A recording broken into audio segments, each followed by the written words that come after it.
Test, test, test.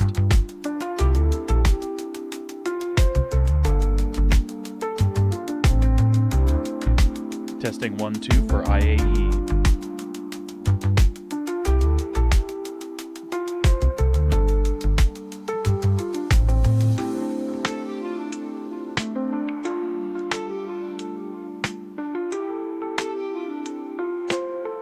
Test 1, 2, IAE.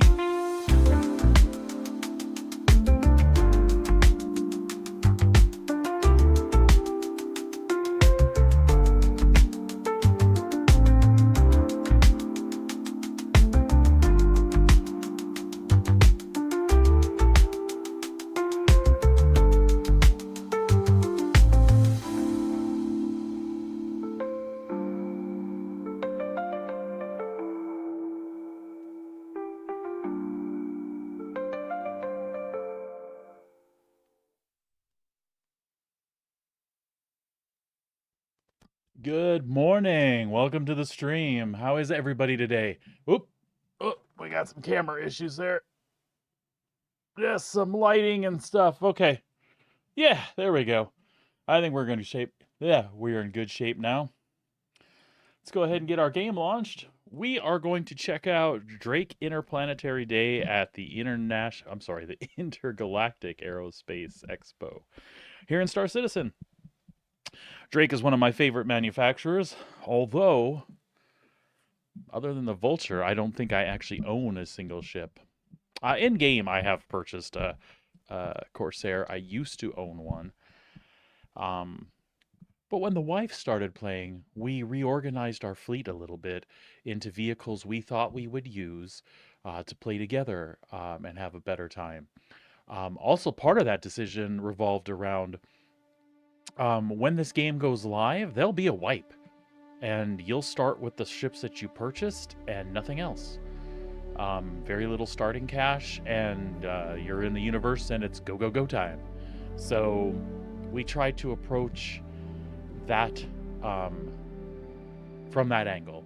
Basically, what do we want to have in game anytime there's any sort of wipe until the live version releases? That'll help us rebuild our empire, rebuild our funds, basically just be able to get a start in the verse doing what we like to do. Some people might think that that's counterintuitive, but the way the game is going and the direction things are taking, it looks like we're going to have a lot of crafting and upgrades and things like that. So the ship you get won't be the ship you end up with endgame. You're going to upgrade it and make it yours and customize it in a way that appeals to you, whether that's weapons or shields or speed or whatever the case is, and there'll be better components to get. So after being a backer for so long, that doesn't bother me. I've done the grind, I've done the make money, I've done the various game loops, and although I'll be excited to do them again in the release version of the game when it comes out, there's certain things I won't mind skipping by just a little bit. I don't necessarily want the most powerful ships in the game rolling out the gate, and we've tried to be kind of careful about how we balance that, though I can talk to you about a couple we have that I don't know. I think we threw that balance thing out the window just a little bit.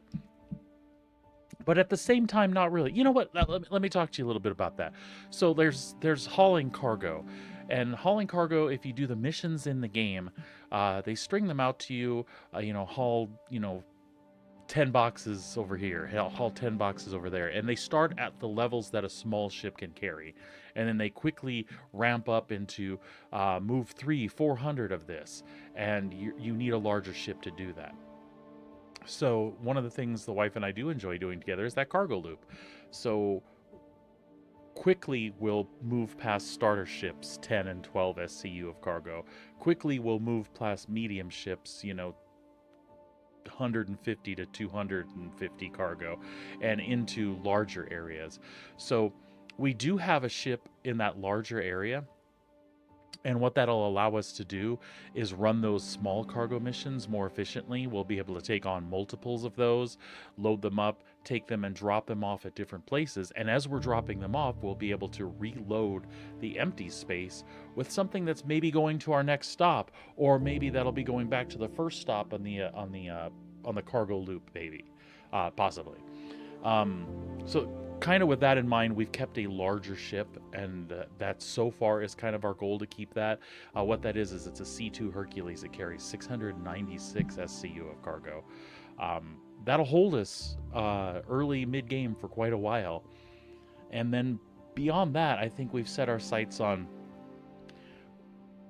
we'll look at things we want in game and work hard at moving towards that goal, purchasing that ship and then upgrading it, or we'll see how base building and things like that factor in, and how important having a cool base is to us versus like kick-ass cool ships. I have a feeling it'll be a good balance of both, right? But anyway, got way off track there, but what this is all about is when we're looking at these ships in these expos and people are starting out, the kind of things that they like. So I think that's kind of where I was, my headspace was. So we're going to launch in game, and we are going to go check out at New Babbage, the Tobin Expo Center, and we'll see what the Drake offerings are today. I don't expect any surprises. I don't think anything was supposed to release that I didn't know about. But it's still fun to go take a look around. For those of you thinking about starting out in Star Citizen, I have a referral code down below. You can use that when you set up an account. That'll give you an extra 5,000 credits starting cash, so that's always good to have. Make sure you use that referral code, and I certainly appreciate you for using mine.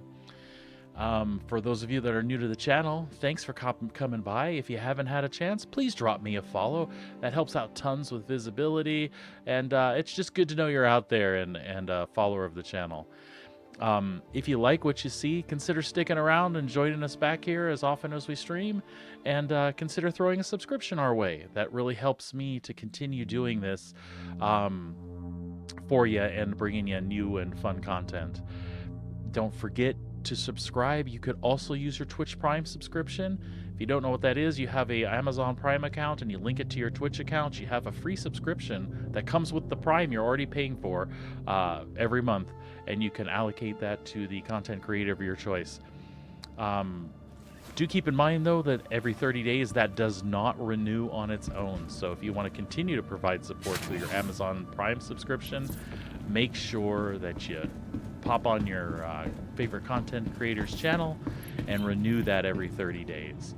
I know I certainly appreciate it, and whoever that content creator is you're trying to support that little extra way, I'm sure they appreciate that as well. So I think we are in the lobby. What we're going to do is we're going to grab a quick flight in our smallest spaceship and run down to New Babbage. And once we get there, we'll take a look at what the Expo has to offer. With any luck, my little Reliant Tana is up here. Retrieval system. Ah, looks like it. Vehicle selected. Stand by.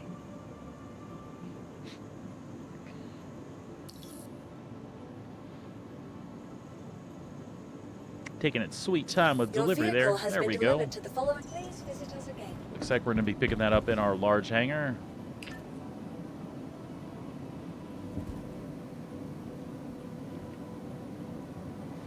Give me a sec here. I need to pull my mixer up to the side.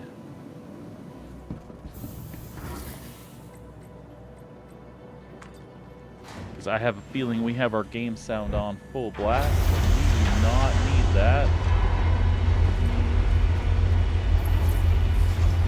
See if I can rebalance that for you folks a little bit. We'll drop that down to, say 80%. We'll see. We'll see how that sits. If the game sounds too loud, just let me know, okay? I'd be happy to crank that down for you.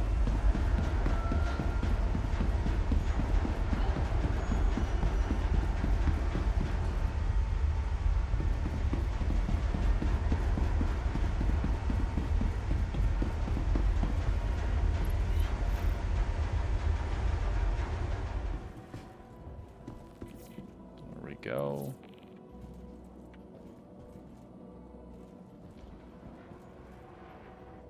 Perfect. we'll grab a seat here, take flight, and get going to our destination. Oh, terrible me. I didn't put my throttle or my joystick over where they needed to be for launching this morning. If I turn something off, I apologize. I promise I'll be right back. Let's see here. And make sure the headphones are clear. The mouse is moved. Yes, I said it that way on purpose. All right. All right. Ship on. Engines on. Hello. How can Miss help you today? How can Miss help me today? You can give me a ride to the planet below. All right. Oh, controls are a little squirrely this morning. Oh, there she goes. There she goes. All right. Landing gear up. And we'll wait for those hangar doors to open a little more.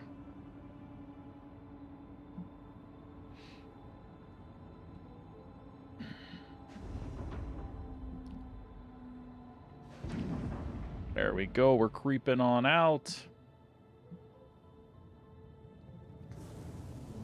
Away we go. Let's change that wing configuration. And head on down to the planet.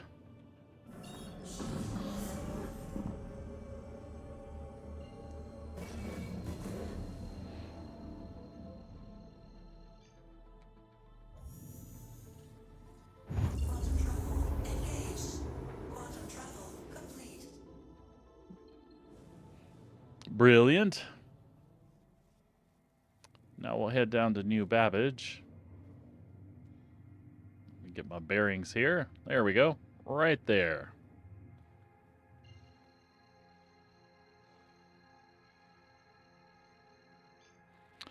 And actually, while we're doing that,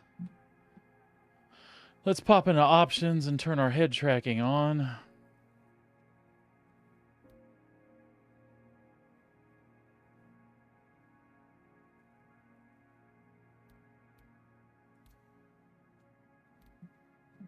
That should do us. Let's make sure.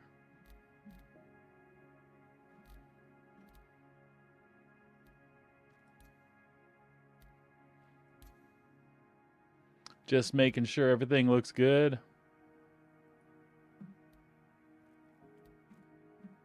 I'm not sure what I did with that first setting. Head tracking general. I think we're good.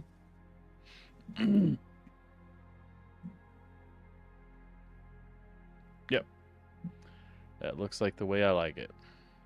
All right, off to New Babbage. Quantum travel engaged.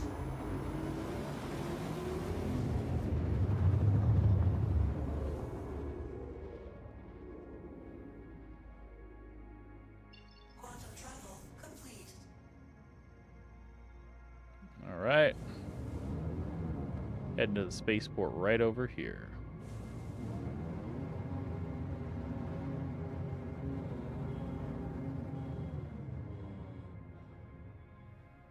You can hear my guy breathing heavy because we're going a little fast.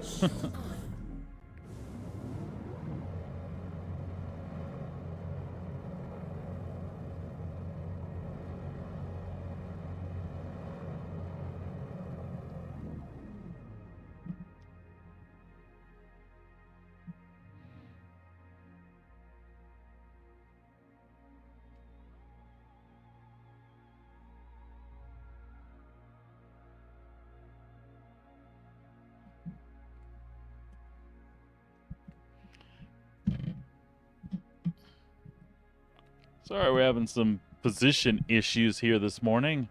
There we go. I think I'm good. You let me know if that volume drops at all, depending on how I've got that mic set. But I think we're good.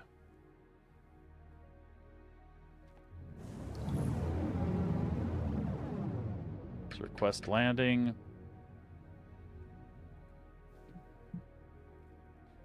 It's going to be in one of these two hangars, I think, typically.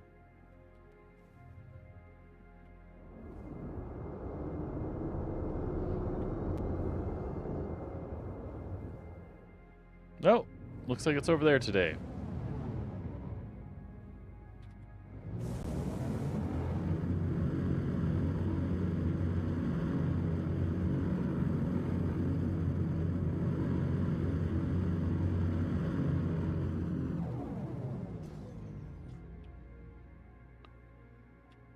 Turn our configuration back around the other way. Actually, we goofed. Want to reorient our configuration. Oops, whoops. Then landing gear down. Now she'll work the way she's intended to. Landing gear down.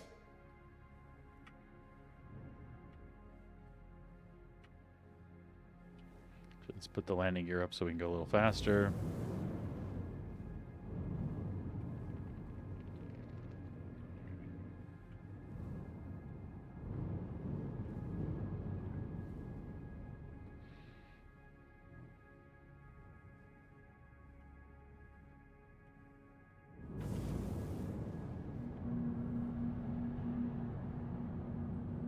There we go.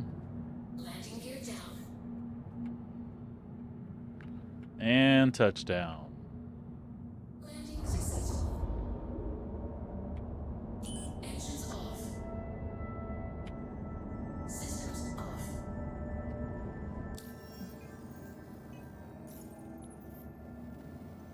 I was going to say, it shouldn't be a huge amount of fuel. We was just in the space station above this particular planet, so not a big deal.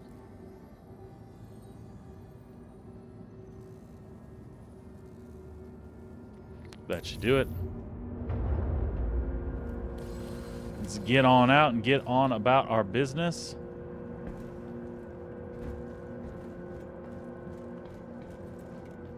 By the way, this Reliant Tana, very underrated little ship.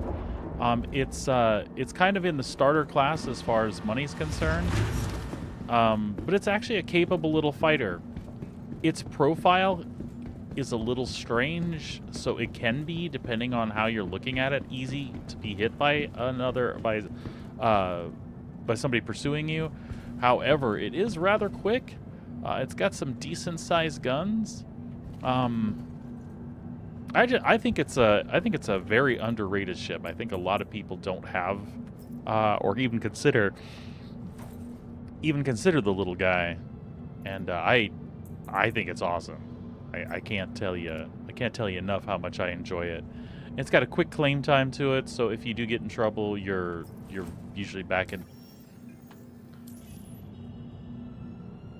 the action really quick. God damn it. Drop my drink. There we go.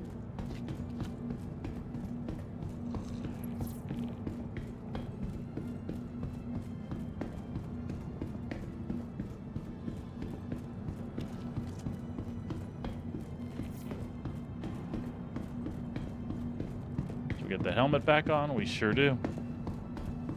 So we're gonna do something a little goofy. We always like to dress for the occasion. I don't want to go wandering around the hall in my spacesuit. So we're going to change clothes really quick.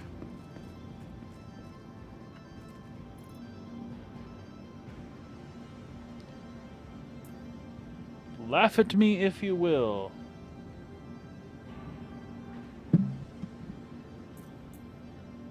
But the wife and I enjoy dressing up, so... She's not here today. She was off with me the last couple days, so we got to explore IAE together each day. But she had to return to work today. We're looking for good boot. Now, what do we want to wear today? Oh, it is Drake Day. We should wear Drake Interplanetary, shouldn't we? Throw on our Invictus jacket. About some black gloves. We always like to carry our Executive Edition Arc Light pistol. You know, we paid a lot of money for the ships we have and the support we gave, so Maybe I don't like to wear the top hat monocle so much. I think that's kind of in your face, plus they both look a little ridiculous. But to anybody that's paying attention, you can certainly see that Executive Edition pistol and know that I am a backer.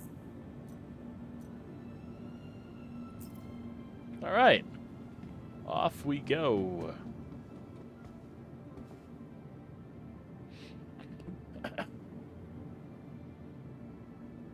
We should probably store that Tana,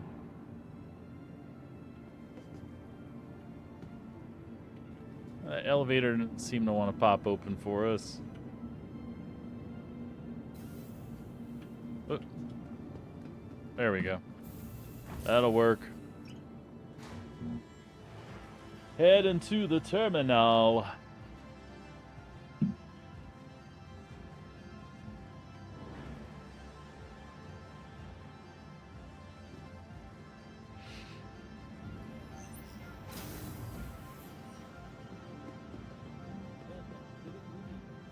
Be sure to explore all new Babbage has to offer, whether it's the latest in cutting-edge technology or the beauty. Hey, Living, I appreciate it. No need. Welcome to the ASOC Vehicle Retrieval System.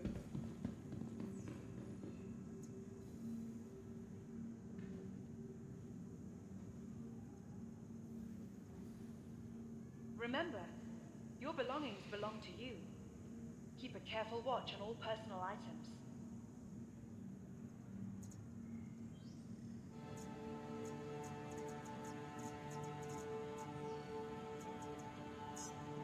Tired of travel? Why not rest? Please There we go. We got the Reliance stored. You know, we didn't take anything to drink with us. We should pop a couple in our jacket, just in case.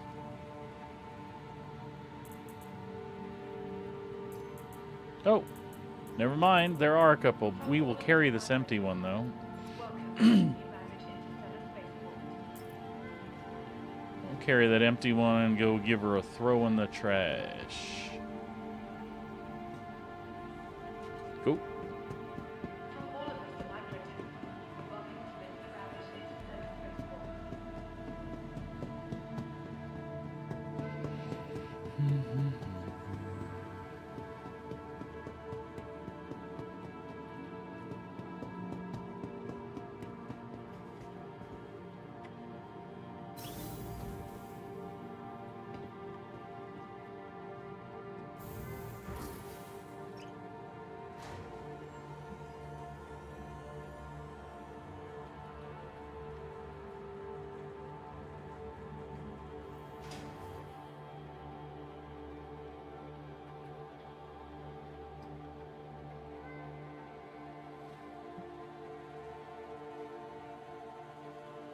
Doors, please.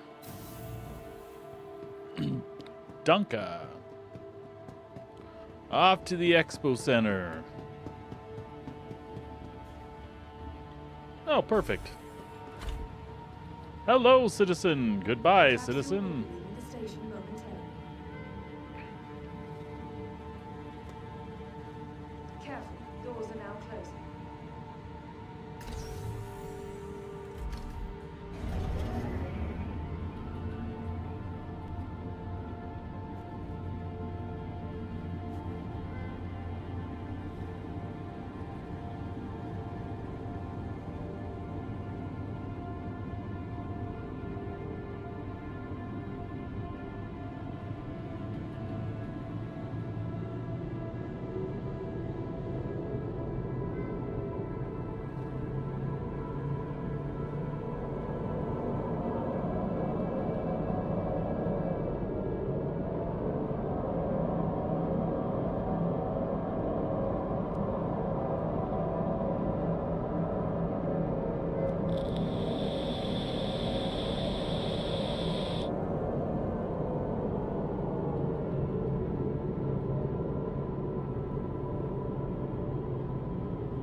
Nearing next stop.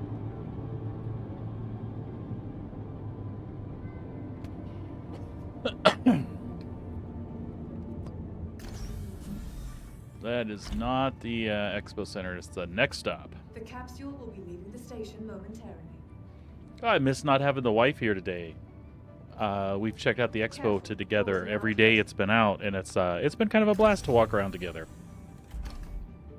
It's not my first event like this. They're all pretty much the same, except when new ships come out that you've never seen before, which is, again, you typically know about that in advance, so it's not a huge surprise.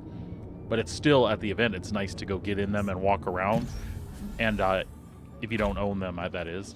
And what's cool is you can rent them for 24 hours, or actually 2 days. It's a 2-day rental. So you're able to try them out.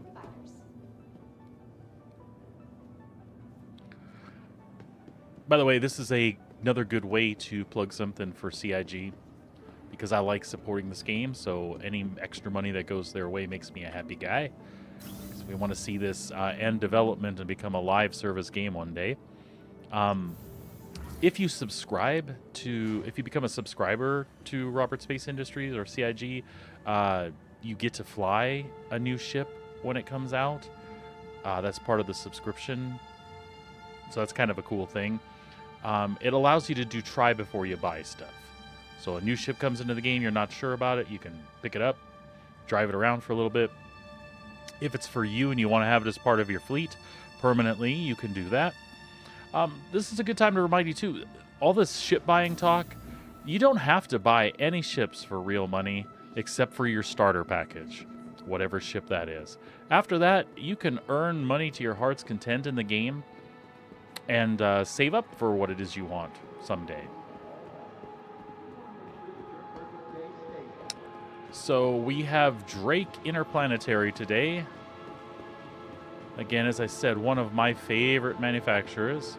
They make the Cutter. That's a starter ship, and it's a great little starter ship. Oh, poor corpse.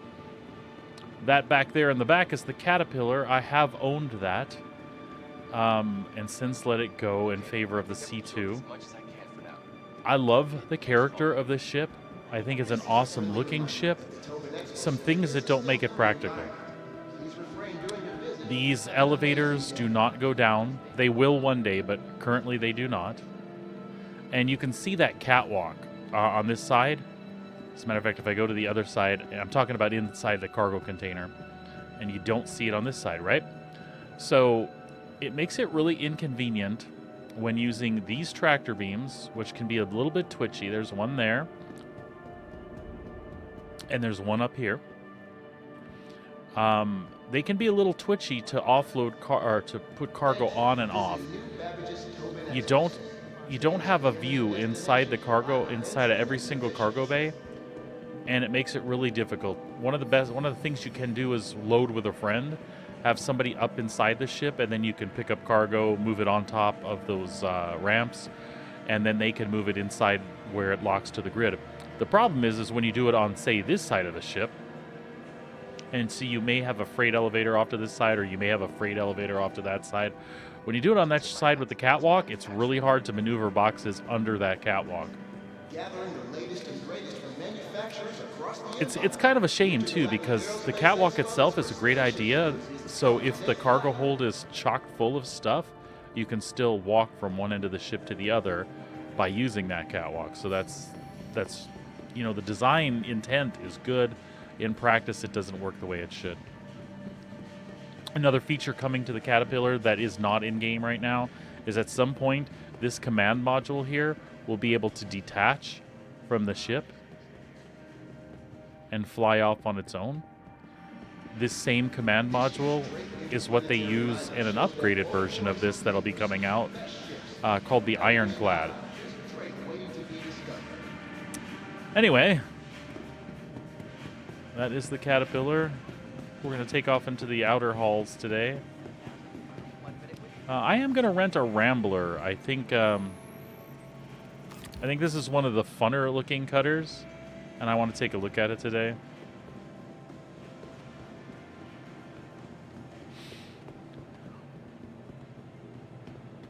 See, the Rambler doesn't have as much cargo capacity in the back as some of the others do, and the reason is because they've given you a little more of a living area to give you that kind of RV feel.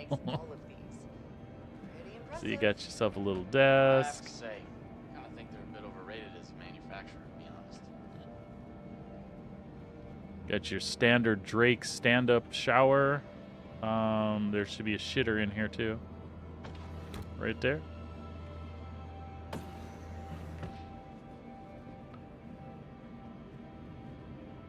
Then you're pretty much right on into the cockpit. This is a friendly reminder. Stay aware of your surroundings and keep an eye on your belongings at all times. We want to make sure that you're... See, it's not everybody's cup of tea. The Drake aesthetic is very much exposed wires, exposed cables. It's minimalistic. It's like, what does the ship need to function? Oh, you need a bed? Well, I'll put a bed in here, but it's just going to be, you know, a cot with rails. I like the displays. They come up in like an orange color. There's a lot of goofiness as to why I like them. All right, looks like we've got nothing displaying there. Thank you for visiting New Babbage's Tobin Expo. Last year, stands for the eminent destination for live events and exhibitions.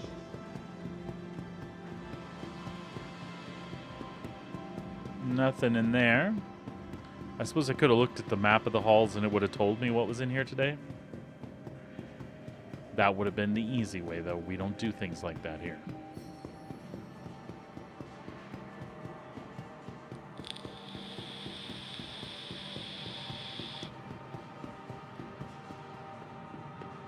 This is a friendly reminder that the Tobin Expo Center is a STEM-free environment. Please refrain during your Drake in a visit and have planetary. an amazing day. Attention visitors, Intergalactic Aerospace Expo. Please remember to stay hydrated. So in these halls off to the side, I expect to see one of the coolest Drake ships, which is the Corsair, which again is one that I have owned at one time or another. And the Cutlass. That's what the 4 of them on the outsides are. The Cutlass Steel. For a lot of reasons, it's not anybody's favorite. I think it was the way it was sold and the price it was sold at that upset people.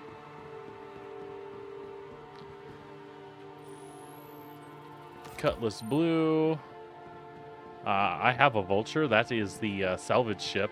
Kind of the entry-level salvage ship in the game. That thing is a blast to play around with in the verse. One of the most useful ships outside of a prospector when you're starting out.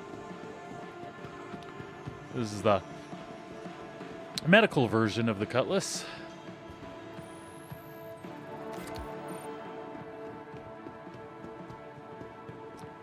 And then we've got the Cutlass Black. This is pretty much everybody's favorite variant. It is probably the most popular variant of the Cutlass outside of the medical version.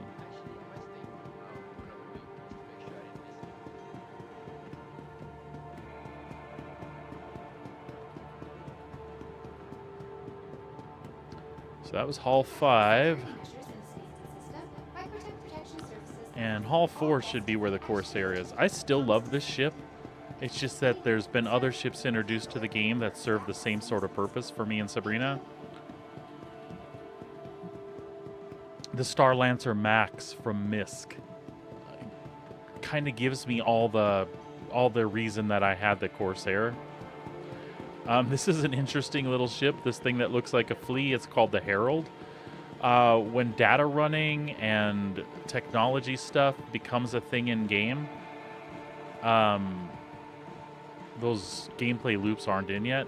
This will be a ship that is capable of doing some of that.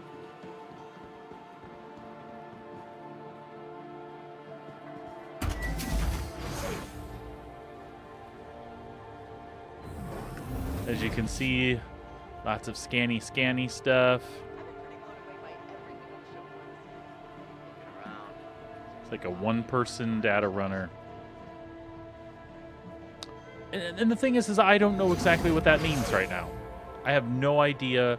I like the idea that kind of like Star Wars, the Rebel plans, and they got stolen, and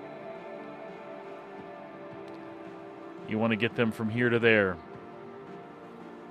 a manufacturer, I think this might be one of their strongest showings.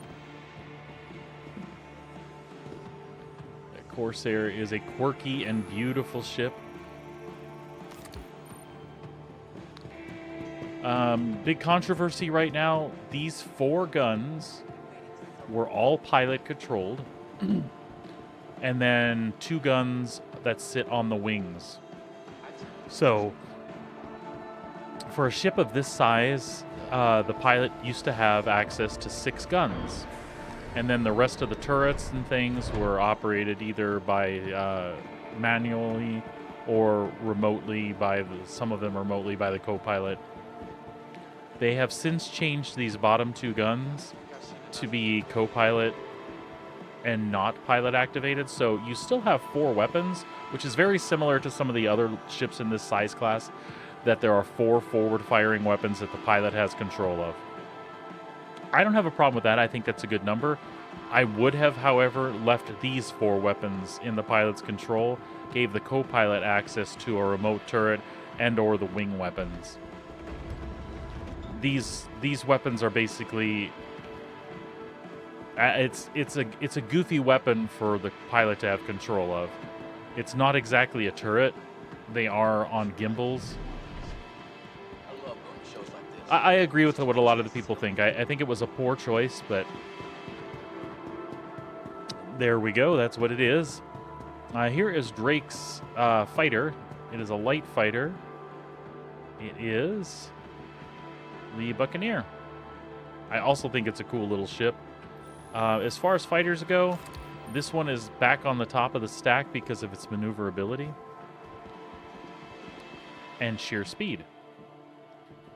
So it's up there. It's up there with the Gladius and the Arrow as some of the top light fighters in the game. I'm sure many of you know the way the game's balanced right now. The light fighters were kind of meta, if you care about that sort of thing. Right now, interceptors are actually more meta. So things like the Merlin and the little ships that are and the M50 and things like that. All these interceptor and snub fighter class ships are much smaller and way more maneuverable. And as long as you don't get hit, you're awesome, right? It's a Drake grab bikes. Many of the vehicles on display at this year's IAE are conveniently available to rent. This is Drake's little mule, which is I don't know that a lot of people know what you should actually use a mule for. You carry a box with it. In theory, that's cool, but I mean, there's not a lot of gameplay other than RP stuff where that really works for you. So here we're going into the display hall. Any concept ships that we're waiting on will be in here. This is the mother that everyone's waiting for. Someday, the Kraken. It's basically a carrier. It's literally a carrier ship. It's designed to hold multiple fighters.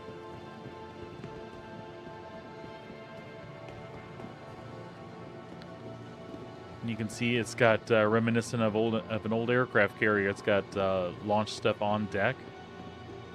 And there's no doubt about it. It is cool as hell, right?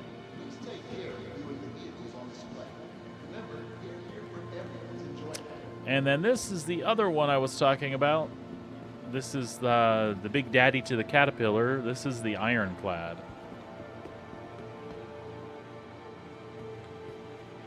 So you can see that similarity and Caterpillar design right there. You can see the control module, which again would be able to detach from the hull.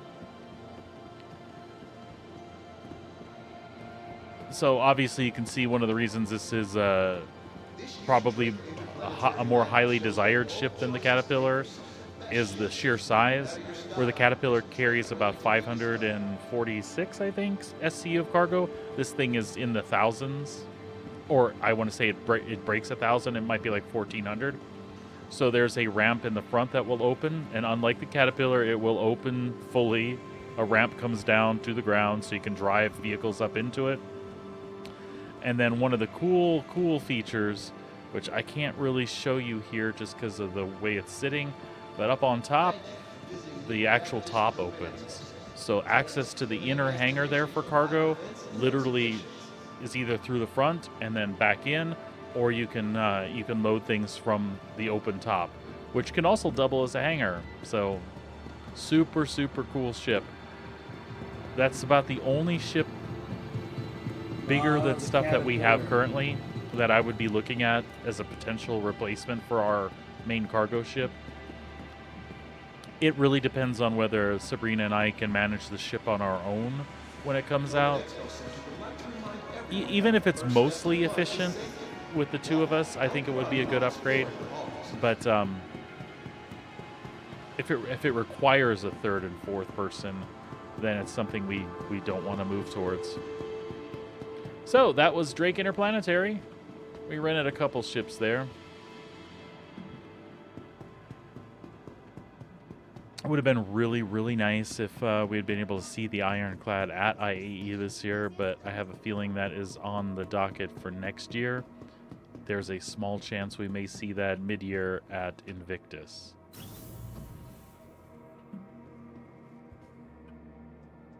The thing is if it does release at Invictus, we'll see the Assault version, which as long as it operates very similar to the Ironclad, the regular one, I'd still be interested in that. But I have a feeling to make that one use of that one, you would definitely want more people on board.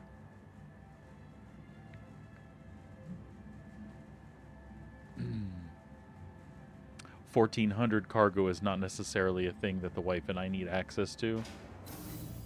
So I wouldn't mind giving up cargo efficiency for some extra weaponry. But again, I mean, if you can't operate it with two people, then that's kind of something we wouldn't waste our money on. I know that when the game goes live, we'll have friends that'll play with us, but we like to think more of, you know, what we can do by ourselves. We can't always count on friends at our age because everybody is older and they have lives outside of video games, Nearing next stop. and it's not always feasible to have your friends around to play with. But we'll end up joining an org or something like that and have access to a lot more options, I'm sure. The capsule will be leaving the station momentarily. Careful, doors are now closing.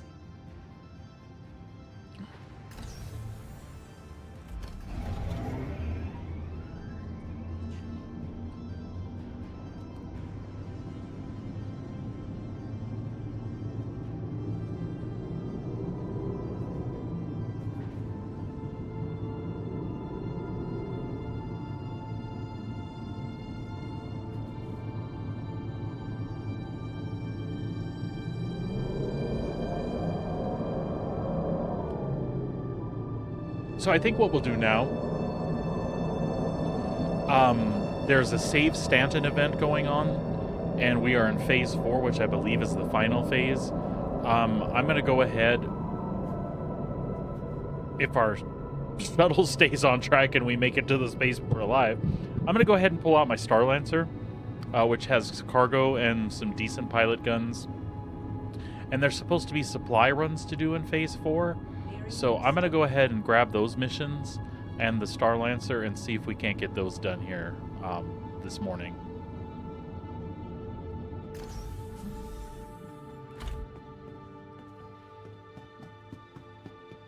If that goes off well and we get that completed, we might go ahead and spend some time on the 4.0 PT, the 4.0 EPTU today. Just kind of depends.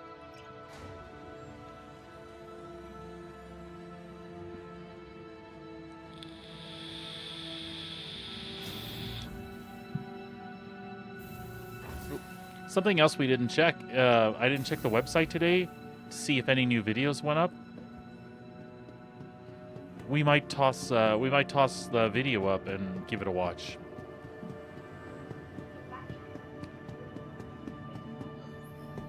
See it with me live for the first time. The last couple IAE shows that they've released have been pretty cool.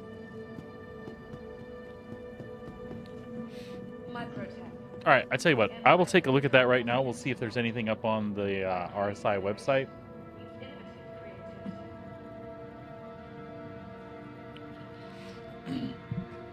I suppose I could take a look with you. Or you could take a look with me. There's the Drake ad. Drake Interplanetary. We can see if there's a new IAE show to go with it.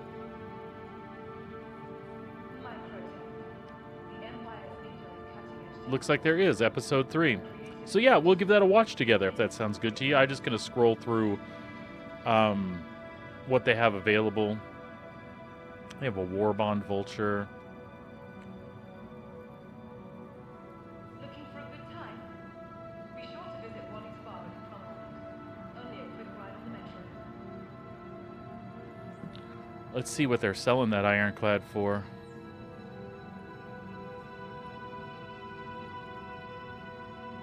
See right there, $235 for what the Cutlass Steel is. A lot of people did not like that. I'm not sure of the specifics. There might be some more stuff with weapons and things that I'm unaware of. Where's the Rambler? I think that's the coolest cutter. But there are others that are more combat oriented, more cargo oriented, where that one's more, I'm just going to tour the verse. Get that little cargo rack on the top and shit. Drake Herald. There we go, Ironclad. Now that is the version that I am currently most interested in. And that would be a nice upgrade from the C2. We could slide into that for $50. So very interested in that. And then there's the Assault. I mean, that is very cool too. This would probably suit our needs, though. Let's take a look at that. Remember, your belongings belong to you. Keep a careful watch of all personal items. 1,500. 1,500 cargo. So we'll take a look at the ship details here. Looking for a good time? Be sure to visit Wally's Bar in Cromwell. Only a quick ride on the metro. See what kind of crew they say you should have.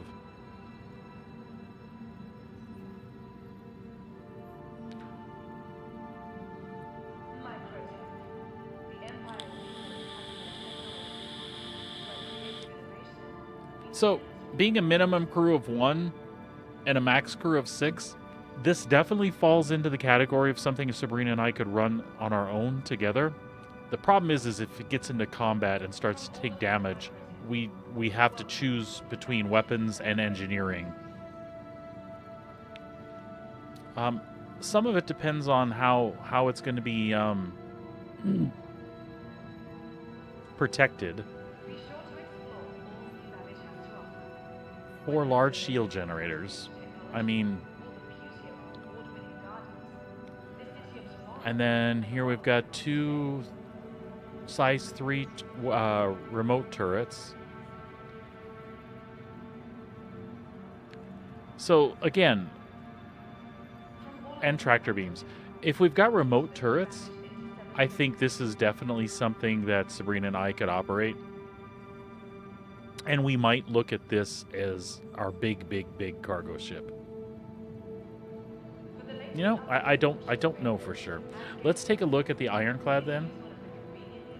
Sorry, not the Ironclad. This is the Ironclad. Let's take a look at the Ironclad Assault and see what some of the differences are, which I could have done from that page. I am so stupid. More info. No. See ship details.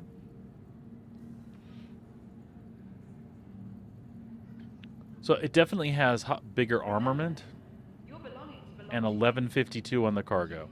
It's still listed as 1 and 6, but you're losing all that cargo capacity, and then you potentially, being me and the wife, don't have the Ready to upgrade?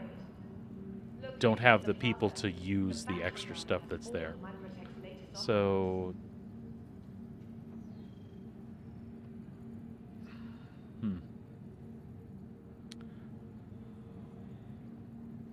looks like there's more remote turrets here. I can't tell if the number in parentheses is... That's 2...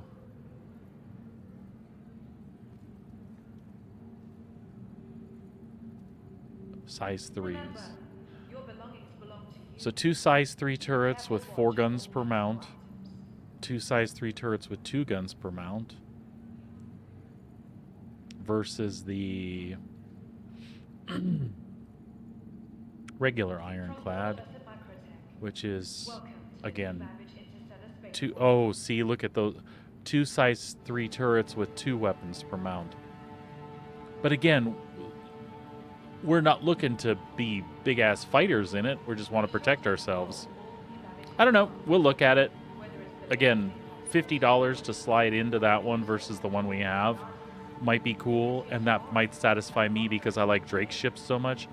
To be honest, though, the C2 Hercules is a really cool ship, and if Sabrina doesn't like this this ironclad, I could see us not even worrying about it.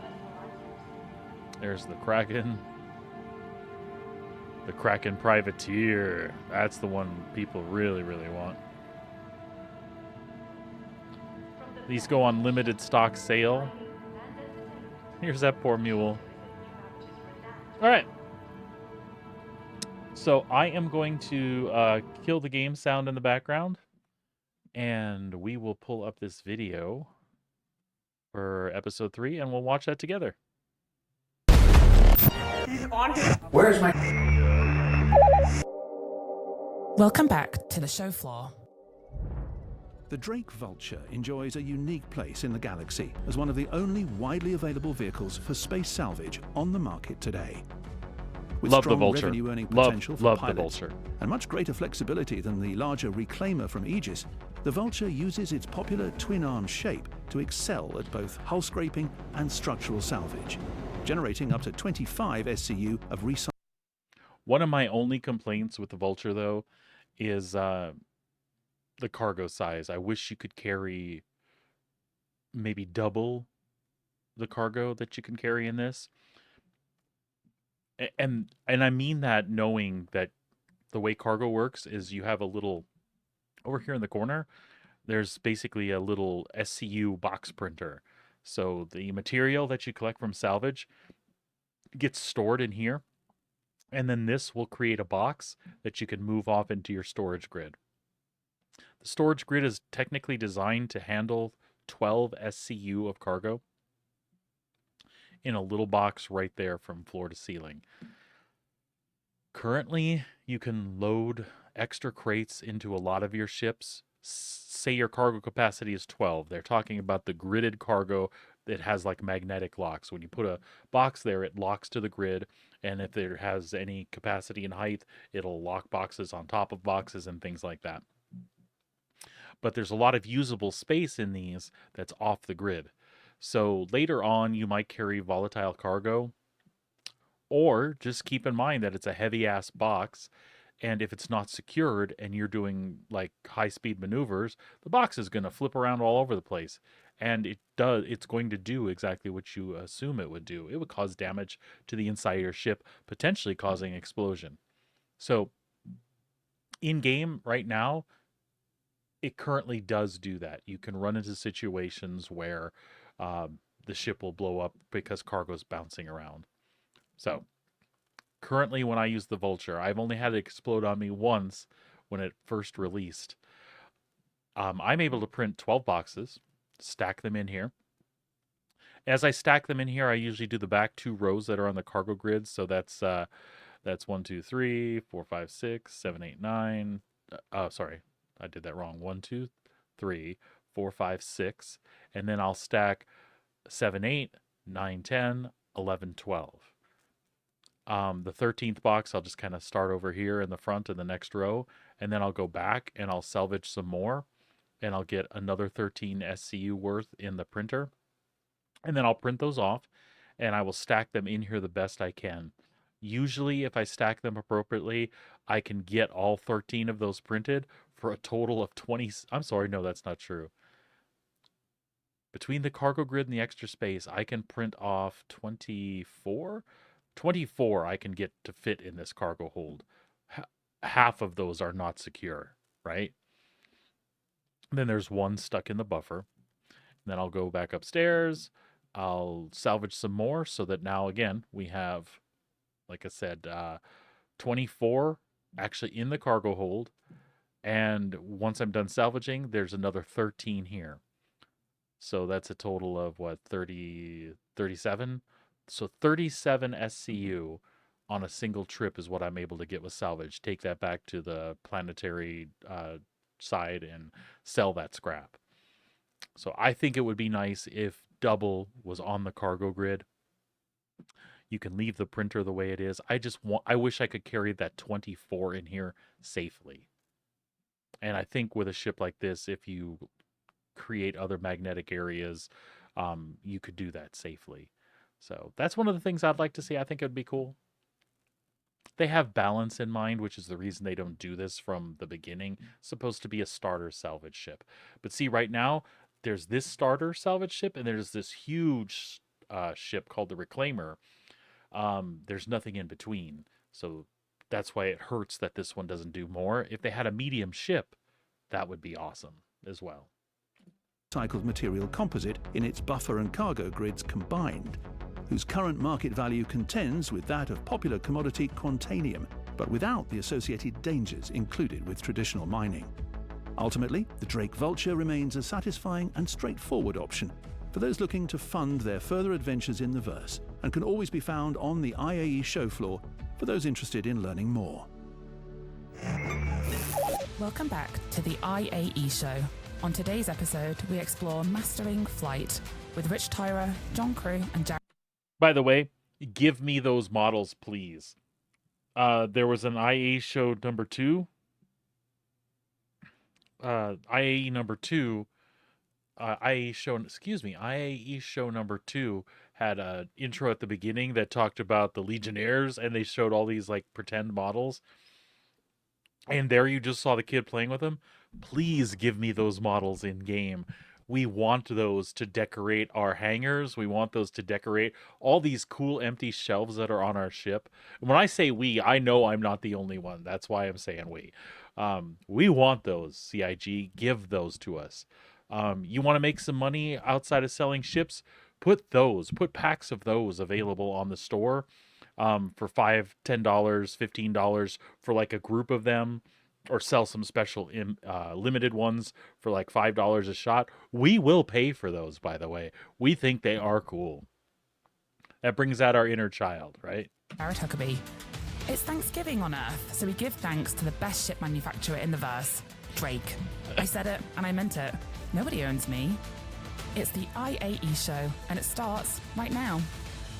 Okay, we're back. Part 3, final part of our conversation about life of spaceships and Star Citizen, and it's time to address the Idris in the room here, master modes. We'd been talking about master modes for quite some time. This is a hot topic. Building it up as the big savior of the spaceship combat experience. It released to mixed reviews at times. You know, some people are for it, some people are less than for it. We'll just say that kindly. I want to talk about what our plan is, what our vision is. Where are we going with this? What is the plan moving forward with master modes? And I'm just going to take off and leave you two here. Yeah. Thanks, guys. Right. I think the big thing around master modes is that it's never was designed to be a static piece of development.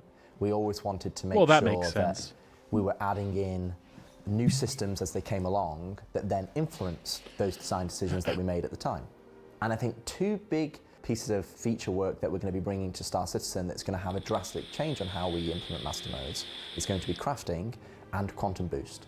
So right now with master modes itself, we have obviously the two master modes, SCM and NAV. A big thing is that we're going to actually be demoting or converting those modes from master modes to operator modes. What that inherently means is that we're still going to have a mode that is dedicated to you fighting and having combat. There is going to be a mode that's dedicated to your quantum. But we're going to be removing some of the fail-safes, restrictions, yes, that had when you switching between these modes. We're going to be moving towards one cohesive speed between all operator modes. That speed is going to be more akin to what you'd imagine SCM speeds are now, but there's two big, huge caveats that come into that. First off is crafting. So crafting will allow you to upgrade your ship and to tier 1, 2, 3, 4, 5. So if you want to have combat at higher speeds, if you have a tier 5 ship and you have the best thrusters and you've specialized, you've bought an interceptor ship, that will be more applicable to those types of ships. So that gives people options to choose, like I want to have this type of gameplay versus this type of gameplay. Having that cohesive, unified speed, the one thing that we really need to address is this kind of like nav flight mode that is kind of, it sits in this very odd position in terms of you get out of an LZ and you're flying up to the space station, in atmosphere your speed is really closer to SCM speeds anyway. You're not flying at 1,000 meters a second. You can pick up start a bounty hunter mission now, be sent to another planet, and then the closest quantum point to that POI might be 500 kilometers away. And that means that, as we add more dense POIs, that's going to only exacerbate this situation because we can't have quantum markers everywhere. And when we start to add more space exploration and more missions towards the different guilds that we're operating on, where you're having to go into deep space and go into these large distances, you don't want to be in a position where that's taking such a huge amount of time. We want you to be spending more time doing the mission than flying there. This is where Quantum Boost comes in. Now, the way that Quantum Boost works is it connects your flight speeds to your quantum travel. So quantum travel is for flying millions of kilometers away when you have a specific quantum marker that you're flying towards. Then you've got your flight speeds, which should be, say sub 20 kilometers, where you're flying around, exploring on the planet, or fighting at a POI, or doing a bounty hunting. But anywhere above that, we want to kind of accelerate that process of that navigation. And Quantum Boost goes all the way up to your top speed of SCM, or top speed of our current nav mode, all the way up to essentially a tenth of quantum travel speed. You have this spectrum of speeds that allow you to... So that's a good thing that they're addressing. I won't talk about the crafting stuff and combat just yet, but when you are doing a mission on a planet, you'll often go to, let's say, a cave or a ravine to find a bounty. And some of them will be like right at a facility, a research facility or a mining facility or a scrapyard. And you can set your quantum marker to those places because those POIs already exist. And you can set your quantum to lock onto that location and zoom, you can drive your ship there really fast and it'll drop you in about 20 kilometers out from your targets. So that's convenient way to zip around the universe, which is kind of what he's talking about. But there are also a lot of engagements that aren't at marked locations. You can see where the bounty is, but you don't have another way to travel there except to travel to the closest POI. And you, like I said, you can quantum there, but then from the target, it might be 250 km away from your location.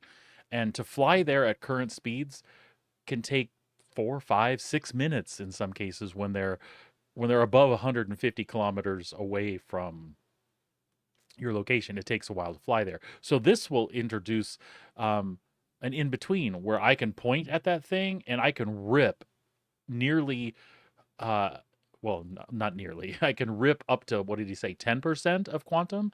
I can move towards that target. So I can get there quickly, which keeps me rooted in the action and the gameplay that I want to have. I think it's a great decision because a lot of people that play Star Citizen, like myself, want a space experience that rivals the things we dreamed of as children, We want to live in a Star Wars type universe, a Star Trek type universe. We want control of our ships, control of our destiny, and be able to go and do the things we want to do and live in that world. We don't want quick travel to every point.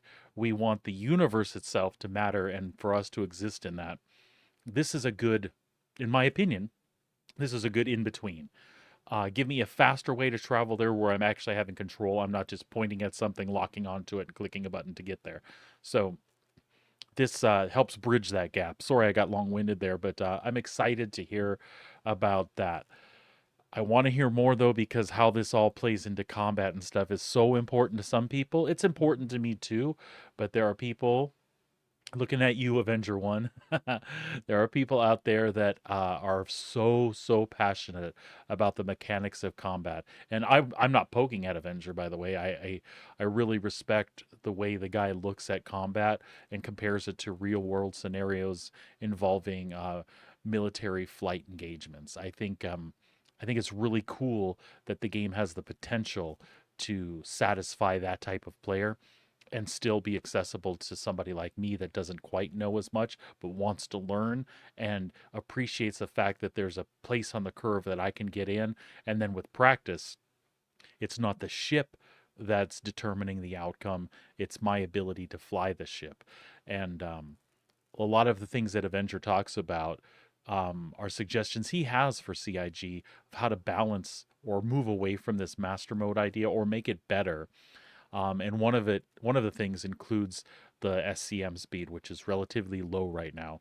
So when they touched on crafting, it sounds like a pilot like Avenger who wants to travel at a higher SCM speed to provide a better envelope of flight in the world that he wants to play in. It sounds like that'll be possible, but let's listen to what they say and what their plans are. I'm so curious.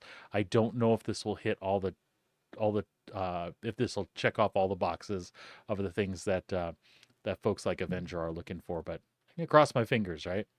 Navigate the large spaces in our game, but also then still stay true to some of the intentions that we delivered with Master Modes. Master Modes we talked a lot about, and the combat side broadly staying the same. The nav side that was the limiting factor. We often say don't think that's. It's too it fast, sounds like that, but not fast that's enough. not what The they're amount of looking times we for. watch new players go into nav, go towards a station, and then we'd be sat there going, they've not stopped in time. So Quantum Boost was always supposed to be that bridge gap, and without it, we were left with this sort of nav mode that didn't quite do what we wanted. And it also, because it's quantum and it's creating a bubble around your ship, allows us less friction in the traversal, because you go in quantum, you come out quantum, you don't have to apply all this G-force. The rules of physics are different. The rules of physics are different because you're not physically hurtling at that speed. You're wrapping a bubble of time and space around yourself. So you come out, you can stop dead. You're not having that expanse moment where you're all being ripped apart from the G-force. So you see that space station coming towards you, you stop, you stop. The one limitation that we are retaining is the fact that you can't have your quantum drive enabled and also your shields. And ultimately, that's a binary decision. Operator modes will start off as the default configuration that we've set in terms of the controls, in terms of the MFDs and what you're casting onto your HUD, in terms of your resource network presets. But that doesn't stop you from then going in and customizing it. We're providing an initial, hey, this is what we think is a good default setting. But then it's up to the players then to customize what they want on their cast, what they want on the MFDs, and then they have options to them. And they shouldn't have this constant switching modes to gain access to certain operator modes. You know, we're removing some of that friction. And through all of this, because that binary distinction is between modes, you have to be in this mode or this mode, and there's all these very strict rules between those modes, you keep your weapons through all this. So this now becomes a more tactical decision in combat. But if you need that sudden burst of speed, either to get away from something or to catch up to something, you make the choice. You sacrifice your shields, certainly, but you can still bring your weapons to bear and stuff, get there, and the second you're out. And ultimately, that is underpinned by your resource network engineering. So if you're on a single-seater ship, that's obviously at the pilot's behest. But also if you're on a larger multi-crew ship, You can then use the engineering That's terminal to be interesting. able to have those presets available to you. And through the use of crafting to improve your components and, of course, your presets and quantum boost, rather, you can get up to speeds that are approaching the current nav speed and stuff like that. So we're not taking that speed away. We're defaulting everything to a speed that is closer to today's SCM. And then giving the player choices in how and when they can get up to that speed without completely disabling everything. Ultimately, it allows us to keep the kind of the default. We're trying to move towards a balance across the game where you can start off easier and it gets harder. So we want the default to be open and compatible to lots of players, but then as you start to specialize and it becomes hard to master and you start to work doing the different avenues of different professions that you like, that's where you can start to customize your ship. And I think there's a key takeaway or a key point to also make is that if you don't want to craft, if you don't want to go down that route because you just want to shoot ships and be a combat pilot, or you just want to be a miner or a space trucker, there's nothing wrong with that. You can still gain access to this because player trading is going to be something that allows players to gain access to these components and ships without having to go through some of the grind that they have, and obviously they're now reaping the benefits of that. But you have lots of choice. Obviously, there isn't one prototypical Star Citizen player. Developing a system that's going to please everybody is an impossible task. We can only work towards our goals and our vision for what we want this to be and hope it applies to as many people as possible. What I like about this, is that you can never go wrong with putting the choice in the player's hands. At any given situation, when you're going to want your speed, when you're going to want your shields, you'll always have your weapons from now on. So like this, just put those choices in the player's hands and let them let them decide for themselves. It's one of those things unique about Star Citizen is that we get to develop this, and then we don't have to wonder. We can put it into players' hands and get that feedback immediately and then take it in. I think there's a real chance for this to be the spaceship experience we've been working towards this whole time. I think the big thing to take away from all the things that we've discussed is that none of these things are designed or implemented in isolation. And where we're trying to go is that, when we talk about combat that is, say, not as fast as it was in previous updates, hopefully people understand we're doing that not just because we don't like fast combat, it's because we want to give players options to gain fast combat or gain slower combat depending on what choices they make with crafting or their purchases. We'll have to see where that goes. Unfortunately, that leaves a lot of unanswered questions, doesn't it? You need to be able to use precision targeting, and that's why we developed that feature so that you can have good subcomponent targeting. And I think when you start to see some of this bigger picture come together, and you start to see all of these individual pieces connect, you might not agree with it, and there's nothing wrong with that. Absolutely nothing wrong with that. But ultimately, that's what we're trying to do. That's how we're trying to connect all these pieces together to create this experience that ultimately Chris is the one that is setting that vision, and we're trying to execute on that vision for Chris. And that is what we're trying to work towards, and hopefully people can start to see some of these pieces connect together and why some of these decisions have been made. And hopefully they enjoy it ultimately at the end of the day. So Rich, John, thank you so much for taking the time to share this vision of Star Citizen's spaceship gameplay. I think there's no better place to do that than IAE, a celebration of all spacecraft and vehicles in Star Citizen. It's come to my attention that the last two parts, when I've attempted to move us on to our next topic, folks have been changing the channel. So I don't want you to do that here. Up next, I'm going to talk directly with John Crew and explain to him my true vision for the spaceship Jalopy once and for all. Change the channel.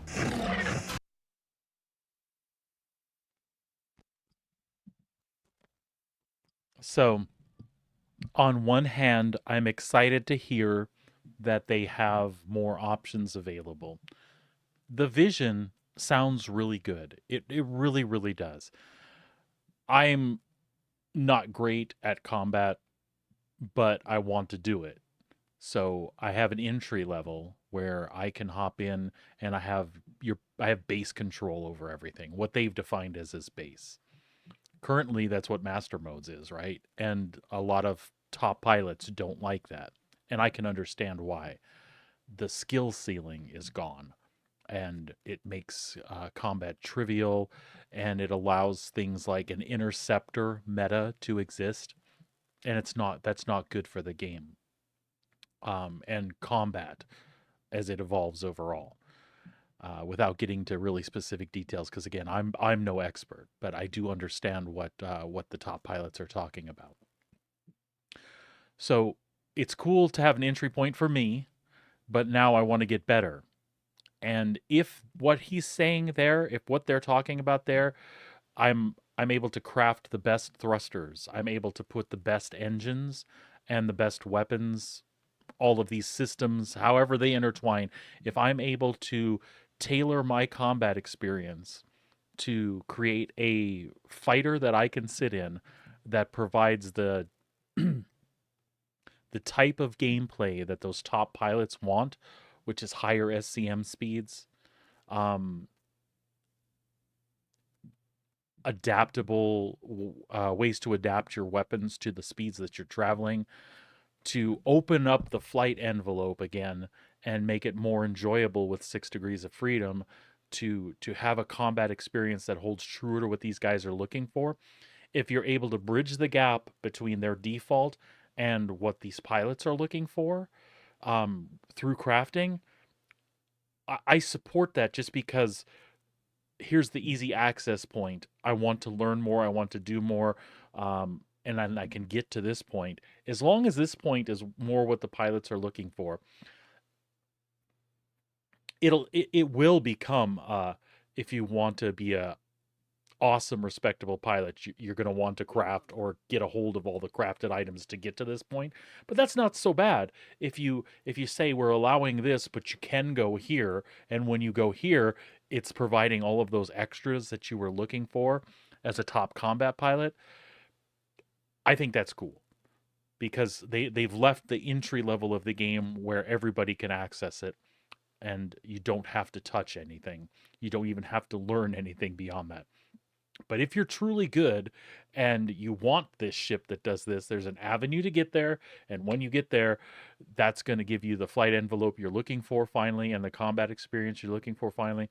I think that's an okay solution. Again, my opinion strictly. Why the ships can't just fly the way they're supposed to fly from day one, I get it. It's an approachability thing. I don't know what to do with that. I think sometimes you undersell gamers when you take that philosophy. If I'm passionate about the game, I'll get in and I'll learn the systems the way they exist. And therefore, I think it's okay to make it that way to start with. Because on this side of the coin, if me and my friend who are brand new step into the game, we can fight in the ships against each other with the knowledge we have, and keeping things kind of tame, and have a good time, and probably succeed in PvE content without tweaking or changing or even getting better at flying. And then if we want to evolve ourselves to top-end PvP combat pilots, we just get better at using the stuff in that flight model. So that's the other side of the coin. These things don't have to exist like that. Here's base and here's crafted. Finally, I get my fighter pilot or my fighter ship. That doesn't have to be that way. It could be just one mode, and the skill ceiling is what makes you the best. I don't see a problem with that either, but it doesn't look like that's the direction they're heading. So I don't know. We'll see how this all pans out in the next few years. Hey, you! Yeah, you! Are you a DIY security super fan? Have you seen every Garmin Humble live stream and special? Garmin Humble. You haven't seen this? It's gonna blow your mind. Sign up for all the casualties, catches, and kills. Too hot for open comms. Too intense. Too brutal. Too spicy for Spectrum. When things get dicey, go extra spicy. Oh yeah.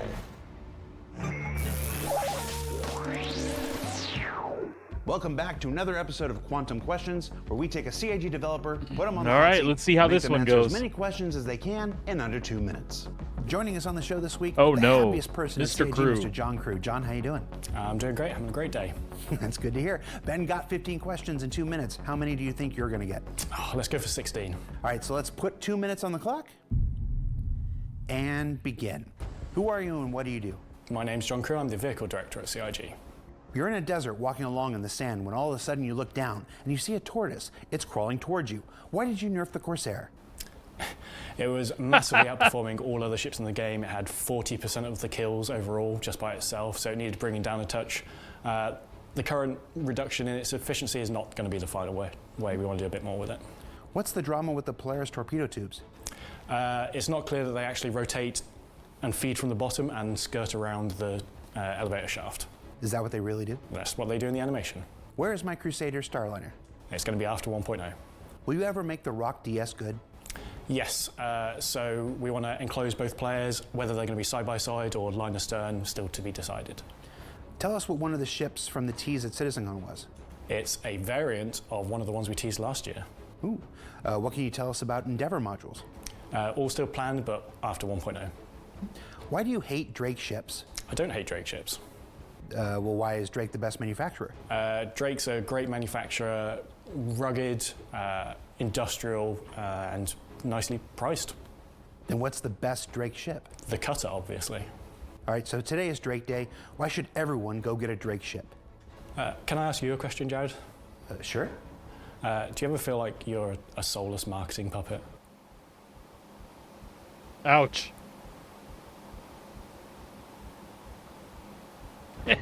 What's the deal with the mule? Mule's still waiting for a little feature to allow you to remotely disconnect items from pilot seat. This is the same thing we need for the Prospector and the Mole as well, to remotely detach the mining sacks. What's the deal with that double-engine Hornet we saw in the Squadron playthrough? That's a cool special little variant used by Squadron 42. What's it called? It's the F7X. Ooh. Will that ever come to the Persistent Universe? It might do. What about the updated Vandal ships from Squadron? They will as well, but most likely after Squadron ships. Can you confirm that the Mariah Guardian is coming to Alpha 4.0? Yes. Tell us something you're not supposed to tell us. Ironclad's in production right now. Why would you make my jalopy? Oh, at a time. Wait. Jalopy. A jalopy is a dilapidated ship or vehicle that's been left out for many, many years. It most likely does not fly. I hate this man.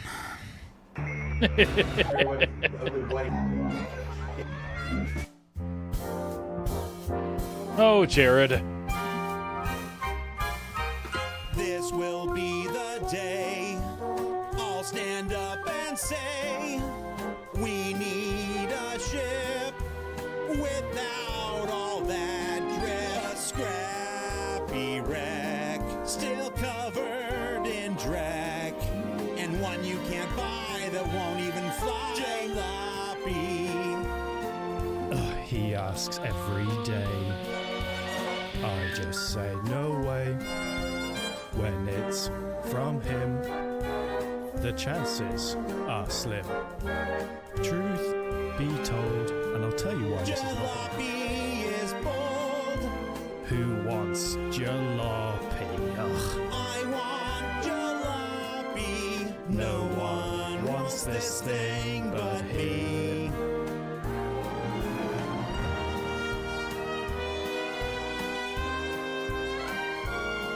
I mean, oh, they made me happy.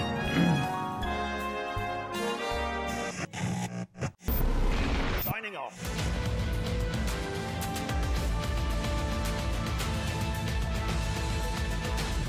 So I love these IAE shows. I love these IAE shows. I think they're really cool. I know they're not everybody's cup of tea. So if Ironclad's in production, I would say we're definitely going to see that by IAE next year. I'm thinking, depending on how they do with the Drake stuff, maybe Invictus.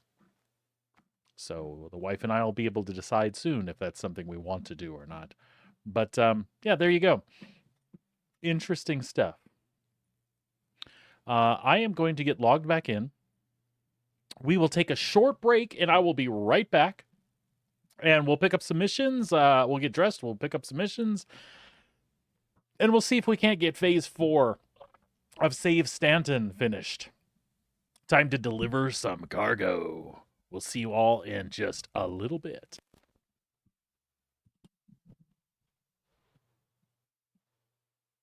Get down from there right now!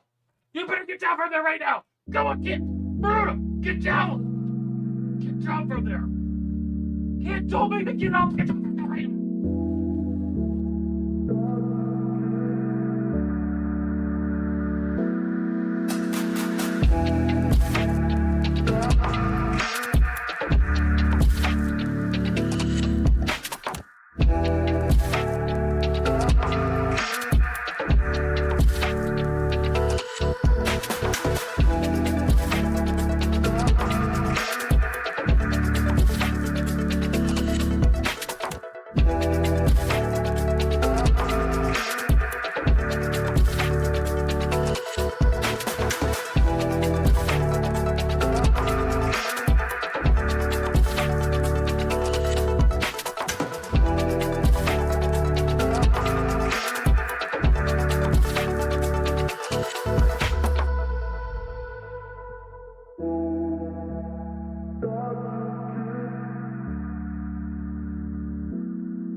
All right, welcome back. Thanks for bearing with me there. I hope you enjoyed watching the IAE show stuff with me. That was kind of entertaining.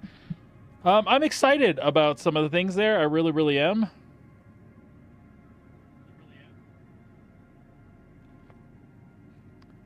But some other things I'm a little concerned about.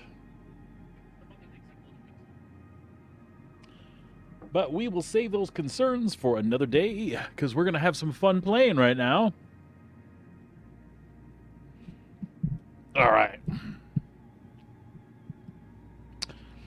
let's get back into game here. We'll get out of our Drake interplanetary dress and put on some armor and some good tracking stuff. Space pants. Look at my pants. Oh no, you just missed them. My pants are a map of the solar system. Space pants. For those of you that don't know what I'm blathering about, it was an old SNL skit with Peter Dinklage. All right. Let's get in some shit. We don't mind if it blows up on us. So some stone skin. I think we'll go with light armor. We ought to be fine. Because we're just doing some cargo-y stuff. At least that's my understanding.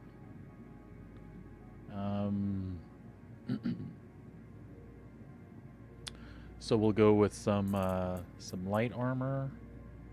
Or what's calico? Where does calico sit? Is light armor. Okay. That's fine. We'll just go with the calico stuff.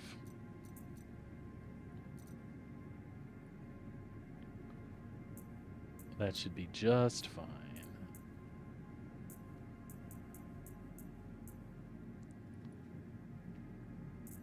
All right.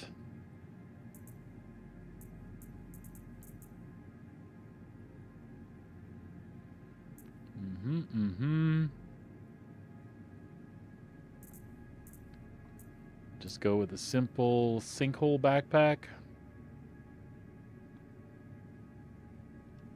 Actually, that's a heavy backpack, isn't it? So we'll just go with an Arden. I think that will be fine.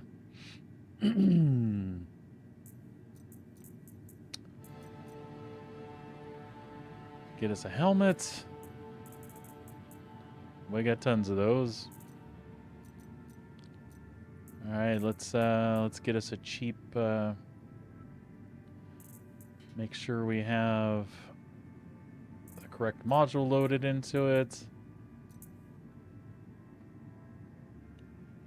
We'll see if we have a heavy one. If not, I'm pretty sure I have in the ship itself. There we go, but we'll take one just in case. In case we run into any problems, I guess we'll take a weapon.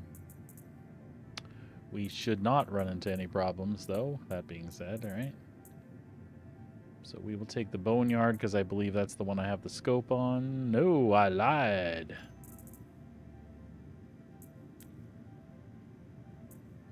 I lied again. Oops, I lied again.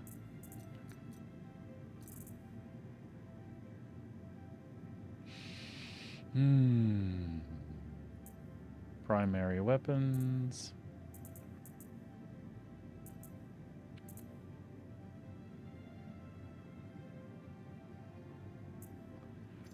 We're looking for a P4 that has a scope on it.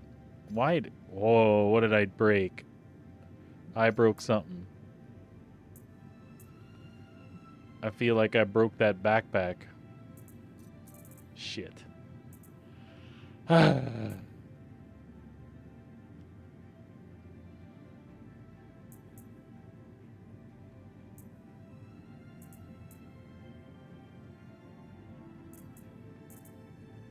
That's alright. These things, they do happen.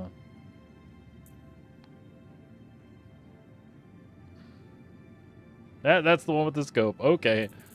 We're good, we're good. Utility. Again, we'll take that one. With that.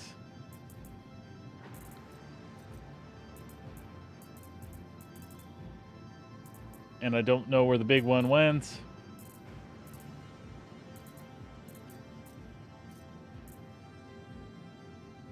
I promise we have it, though. Gadgets, gadgets, gadgets.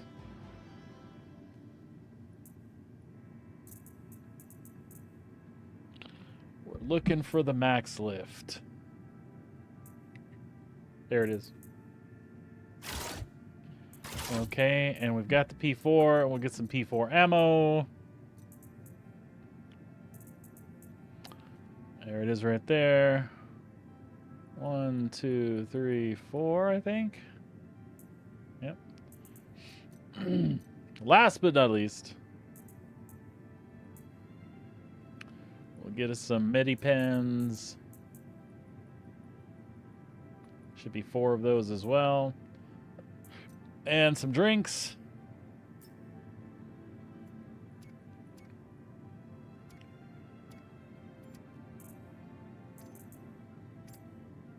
Perfecto.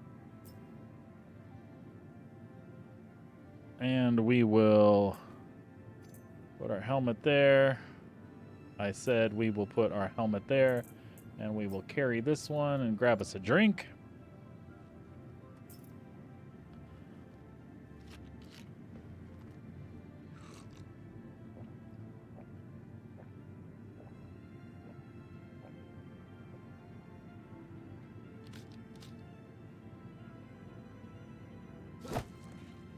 Ah, that is not what I meant to do. All right, helmet on.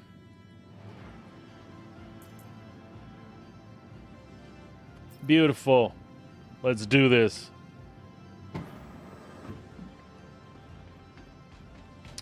Into the verse we go.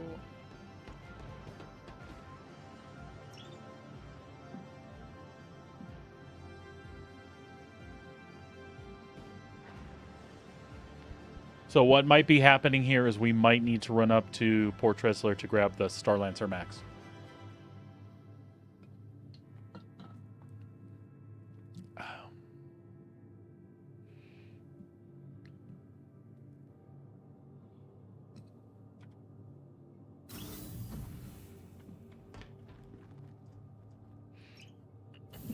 And that would be just fine.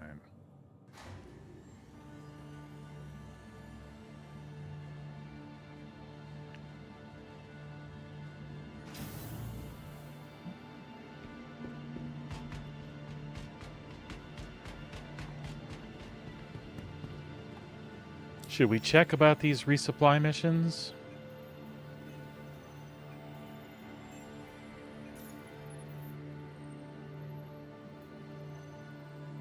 Priority.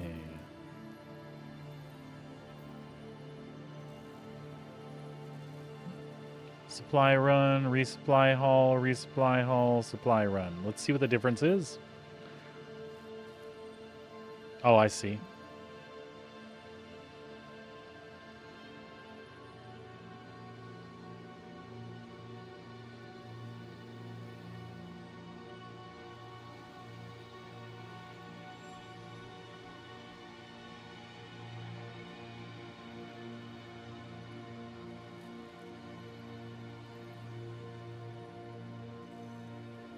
Well, I like that they're doing that.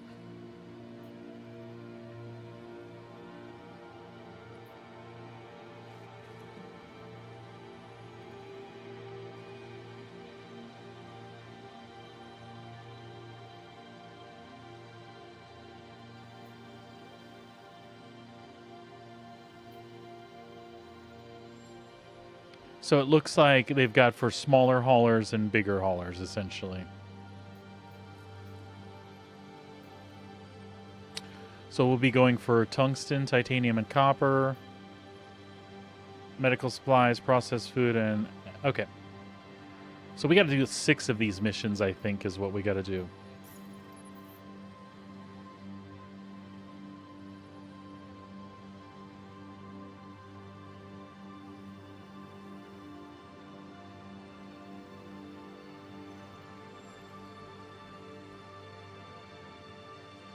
Do I still have fines outstanding?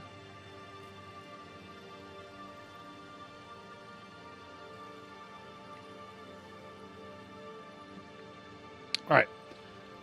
We need to take care of the ship first, and let's not forget to stop by and make sure our fines are indeed paid off from the last crap we got into. I think when you get released from Klesher, though, that those are taken care of. station momentarily. No! Damn it!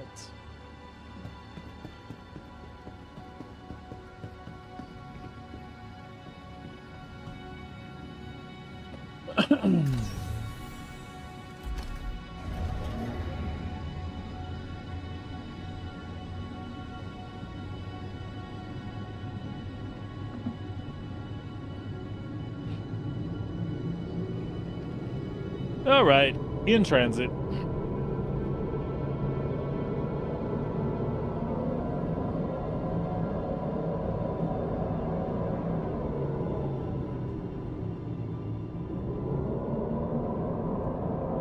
There's a little snow falling outside today. That was not supposed to happen as far as I'm aware. Nearing next stop. It's like 6 degrees Fahrenheit out there for my friends in the US. Capsule now approaching station. Stand clear of disembarking passengers. The capsule will be Super, super station cold. momentarily. For a guy that grew up in Arizona anyway. Careful, doors are now closing. Alright, we're just hitting the spaceport. Like I said, we're going to fly up to Tresler. We're going to get our Starlancer Max. And then we're going to go try to do the Phase 4 missions. That should be fun. And plenty of space in the Starlancer to get that stuff done.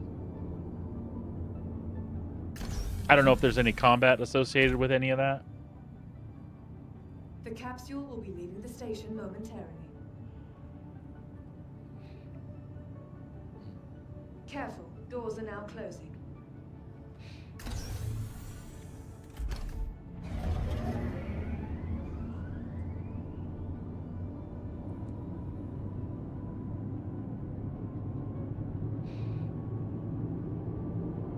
Just a reminder for anybody that's thinking of checking out Star Citizen, when you go to set up an account, make sure you use the referral code down below. That'll get you an extra 5,000 buckaroos in starting cash. That's always a good thing to have.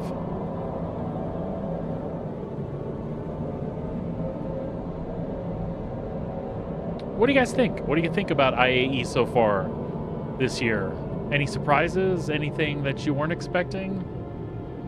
Just another IAE? I know there's been some issues, but I mean, I think overall server performance has been better than it has been in the past. I know there are some things that people are upset about. Typically, the exhibition halls run for 2 days, and they rotate through 2 halls, and that has not been happening. But I know when you're planning on doing something and it doesn't pan out the way you want, that's very frustrating. I will remind people, though, that just like CIG said, on the last 3 days of IAE, all of the manufacturer's ships are available to rent in the kiosks in the exposition center.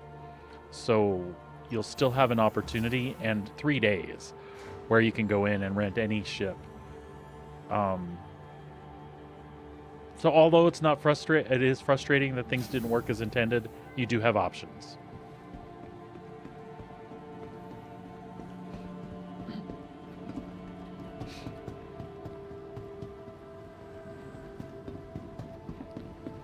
What does that say? I never noticed that before. Your safety is our priority. Well, I appreciate that. I really, really do.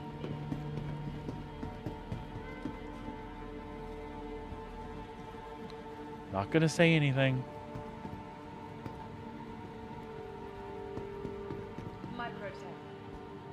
Welcome to the ASOP Vehicle Retrieval System.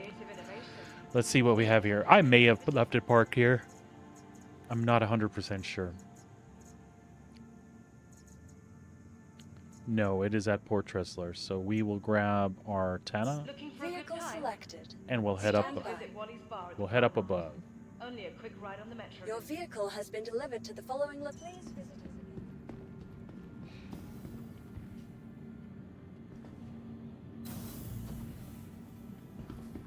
From the best in shopping, dining, and entertainment, we shall visit New Babbage's renowned promenade. Enough of that energy drink. Let's get us some water.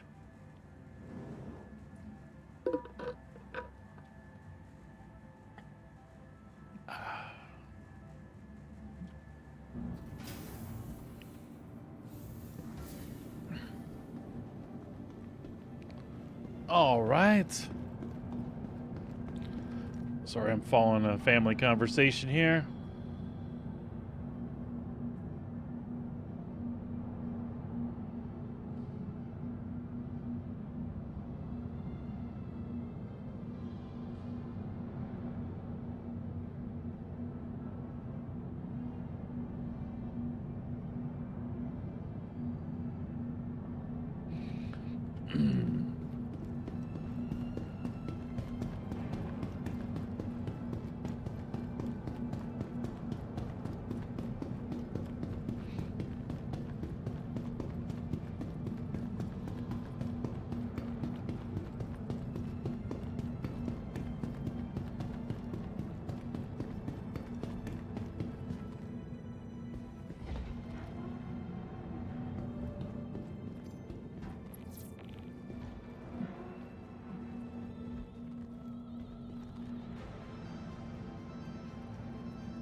Alrighty. Hello, how can Miss help you today? Systems on.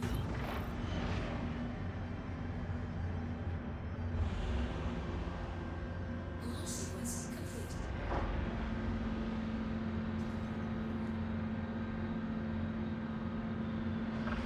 Landing gear up.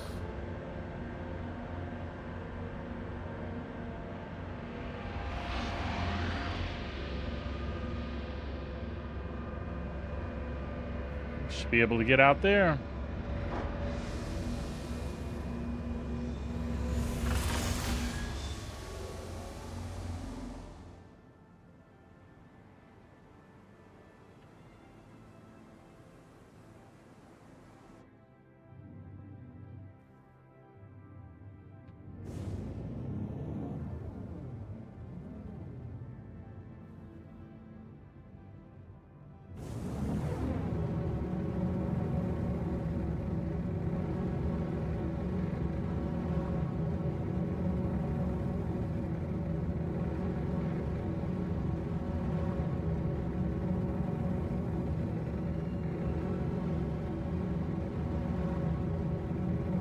Our radar's all jacked up here. Let's bust into quantum. And head right over to Port Tressler.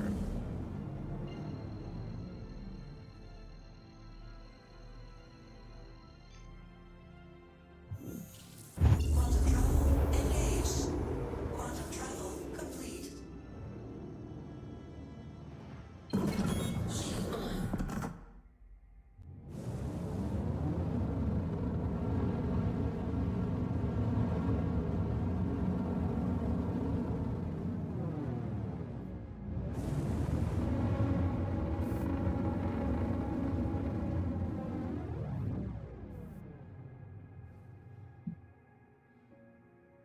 I can't tell how the head tracking is.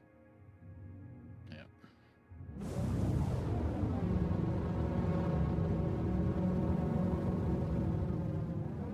Would really like that to be midpoint. There we go.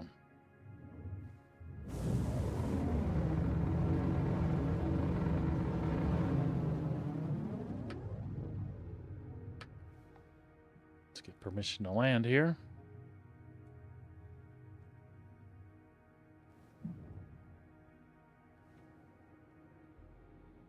Anybody, permission to land? There we go.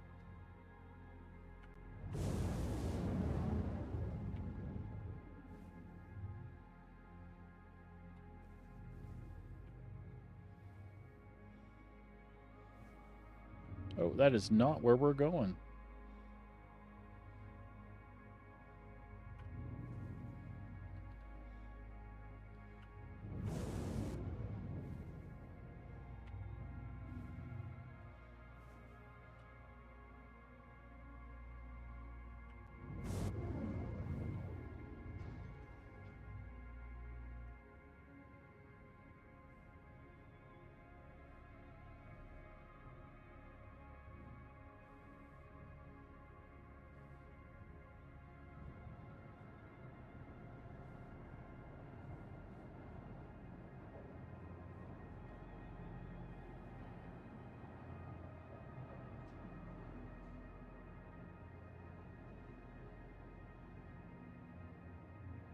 Landing complete.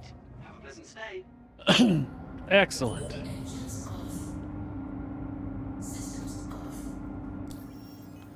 Some repair action going on here.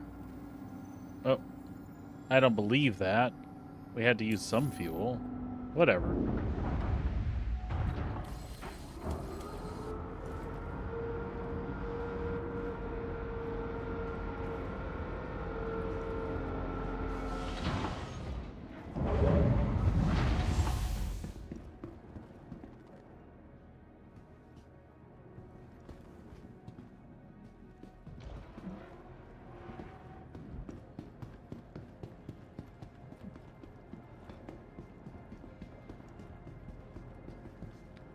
Love my Tana.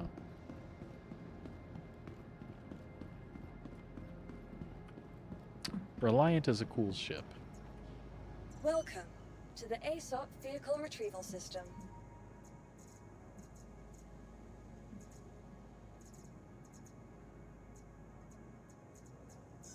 We'll get that bad boy stored. Please visit us again. Goodbye. And then we'll get our Star Lancer.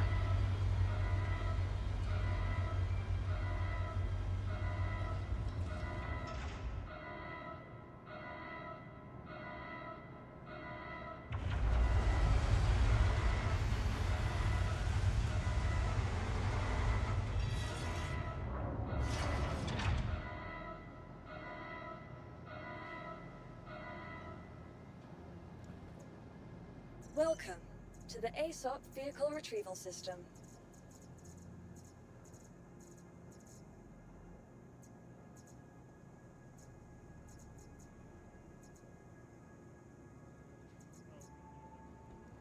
Please visit us again.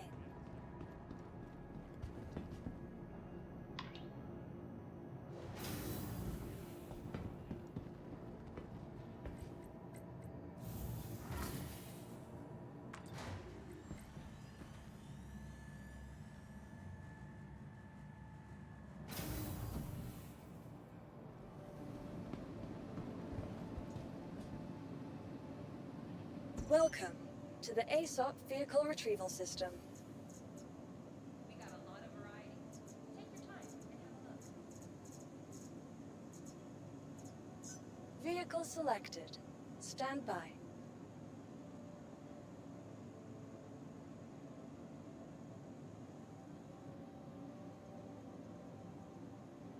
Your vehicle has been delivered to the following location.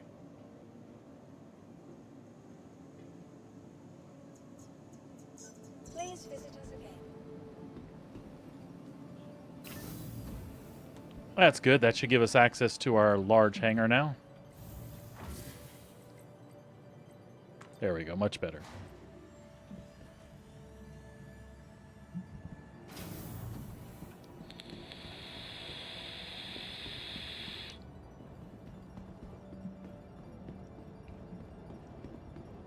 There she is. She's a beauty. She's a little beat up. She's been through some shit. So some of her textures are marred up a little bit.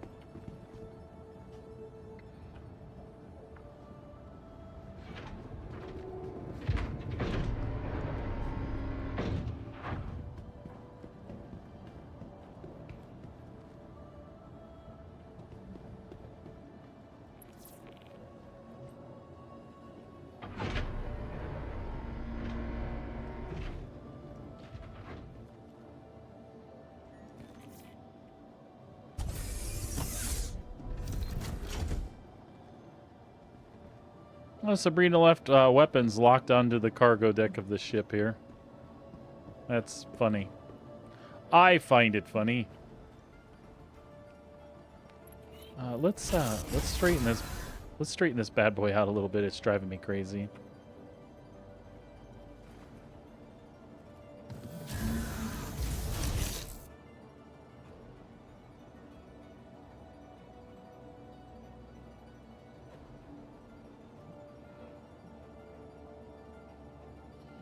There we go. Welcome to Robert Space Industries. Enjoy the ride. System check.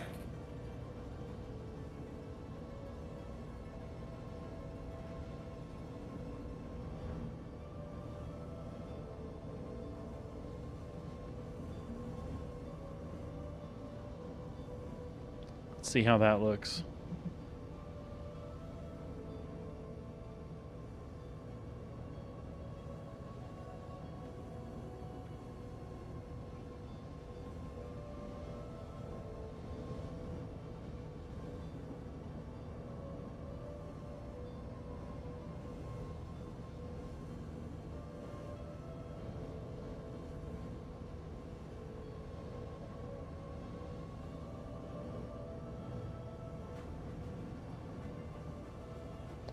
I think that looks good. System off. Sorry, it was just bothering me. We had knocked it cockeyed with a box. I think that's much better, isn't it? Oh yeah. Still a little to the right, but that'll work. I have some leftover stems in here.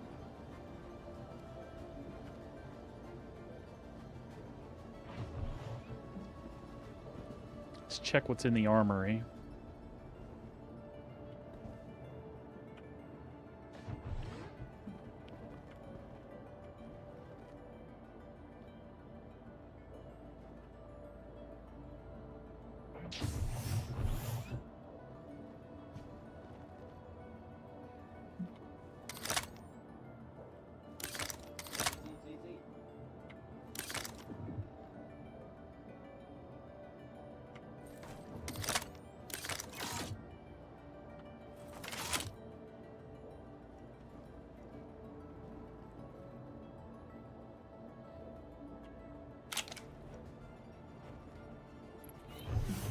All good. All right. You know what? We should probably see what these missions are all about right now. Okay. We may have crashed. Yeah, we crashed.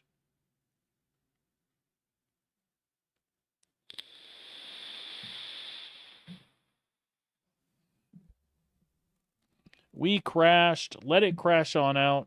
I'll take a break, and while it reloads, and then we'll come back to some things together. Matter of fact, that's what we'll do right now. Folks, we'll see you in just a little bit. Hang tight, and I will be with you shortly.